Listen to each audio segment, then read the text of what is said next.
Hello, my name is James, and today I'm going to read you a Christmas story called Paddington and the Christmas Surprise.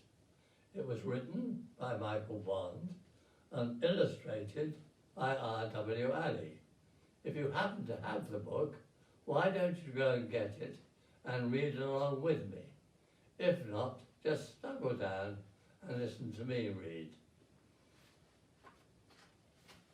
One Christmas, Paddington announced he was taking the Brown family to Barkridge's store to see Santa Claus. "It's very good value," he explained.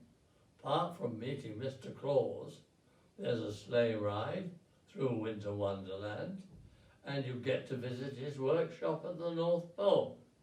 We might even see where he makes his marmalade." "I doubt if Santa makes his own marmalade," said Mrs. Brown, nervously, as Paddington led the way onto the escalator. "It would make all the presents sticky," said Jonathan. "Not to mention his beard," added Judy. "Besides, he's much too busy." "That's more than you can say for Barkridge's," remarked Mr. Brown gloomily as he brought up the rear. "There's hardly anyone here." There were two signs at the top of the escalator, one pointing to Santa Claus and one pointing to Winter Wonderland. "I think I must try Santa Claus first," announced Paddington, "in case the sleigh gets stuck in the snow." He got down on his paws and knees in order to get a better look and make sure it wasn't too deep. Just then he looked up and saw a man staring down at him. "Are you a boy or a girl?" asked the store manager. "I'm neither," said Paddington. "I'm a bear." "You look more like a large, creepy crawly to me." "Large, creepy crawly," said the man distastefully. "Perhaps you had better come back next year when you've made up your mind." "Come back next year," repeated Paddington hotly. "But I brought my Christmas list. I thought it would save the postage." The Browns were too far away to hear what was being said, but from the look on Paddington's face, they guessed something must be wrong. "Hurry up," called Mrs. Bird. "We're all ready to go." "Oh dear, Henry," said Mrs. Brown. "I do hope the sleigh ride is a success. Paddington's been saving his bun money for ages, and he'll be most upset if it doesn't live up to his expectations." As Paddington clambered aboard and they set off, Mr. Brown held up a leaflet. "Listen, everybody," he called. "First of all, we go past Susan's winter garden." "I think I prefer Mrs. Bird's window box," said Paddington. The Browns exchanged anxious glances. It didn't seem a very good start to this outing. "How about this one then?" continued Mr. Brown, as they turned the corner. "It's the stable where Santa keeps his reindeer." Paddington didn't say anything. From where he was sitting, it looked more like a dog kennel, and the only reindeer he could see was a plastic one that had fallen over in the snow. Next, Mr. Brown pointed to a very tall tower with a flashing light at the top. "That's the lighthouse of the North Pole," he said. "It's there to make sure Santa arrives back home, safe and sound, after he's delivered all his presents. Paddington gave it a hard stare. "I think there must be a wire loose, Mr. Brown," he explained. "The light keeps going on and off." "Lighthouses are supposed to flash," broke in Jonathan. "They all send out a different sign so that people know exactly where they are." But Paddington wasn't listening. He was counting the number of buns it had taken to pay for the outing. "Now, this might be more interesting," Mr. Brown tried a cheerful note as they drew nearer to a big house with mechanical figures moving behind every window. "We're about to enter Santa's workshop. Look at the elves," called Judy.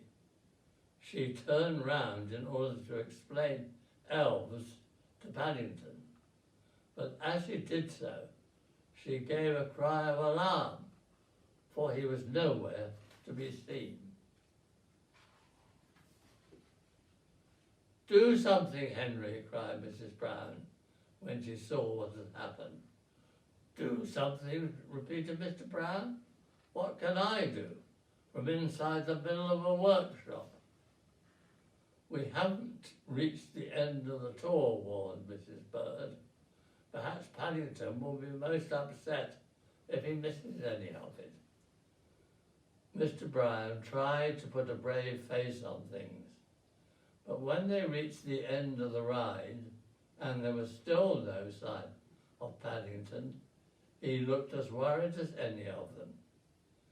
He called in one of Santa's helpers. "There's a bear fallen into our works," repeated the man. "I'll send for the manager at once." "Bear?" exclaimed the manager. "Did I hear someone say bear? If it's the one I met earlier, I'm not surprised he's missing. A troublemaker if ever there was one. Blue duffel coat, old hat, I'd recognize him anywhere. Leave it to me, I'll find him." "We're certainly not going until you have," warned Mrs. Bird. "And what's more, if I know what that bear, he'll be wanting his money back." "No one has ever asked for their money back before," wailed the manager. "There's a first time for everything," said Mrs. Bird grimly. As the manager disappeared through one door, Paddington came through another. "I think I've found the fault in the lighthouse, Mr. Brown," he called.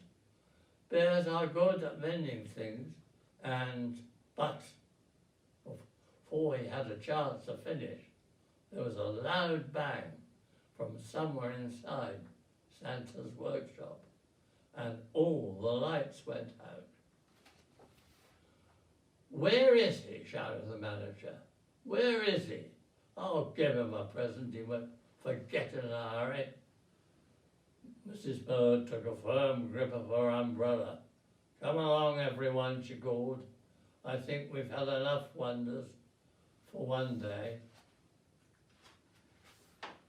"Paddington certainly hit the headlines," said Mr. Brown at breakfast the next morning. "Listen to this. Strange goings on in London store." "One thing certain," said Mrs. Brown.